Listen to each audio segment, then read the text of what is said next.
So it's either which equation can be solved to find one of the missing sides of the in the triangle. So I'm going to redraw this triangle.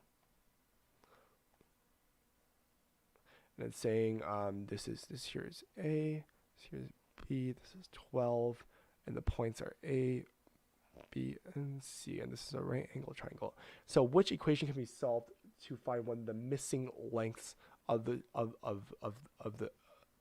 missing lengths in the triangle?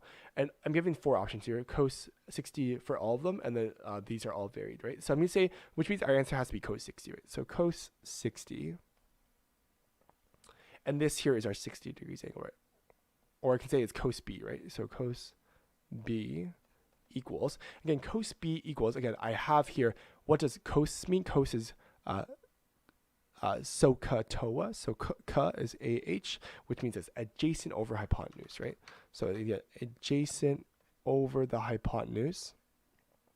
So again, here I have adjacent over hypotenuse, which means cos of B equals adjacent, so which is the A here, in this case, A is the adjacent to the angle, divided by the hypotenuse, which is 12, right? So adjacent here is denoted by BC, or you can say here it's A, divided by hypotenuse, which is simply just 12, or A divided by 12. So this here is my correct answer. A divided by 12 would give us the cos of B, or cos of 60 here.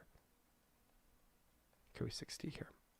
I'm going to say this is 60 as well, just to avoid confusion. So A over 12 is my correct answer, which is D. So in this case, hence D is the correct answer, which is good. Cos 60 equals BC over AB, which is A over 12. Awesome. Cos 60 implies that A divided by 12. Good. Perfect solution. And step and analysis. Sweet.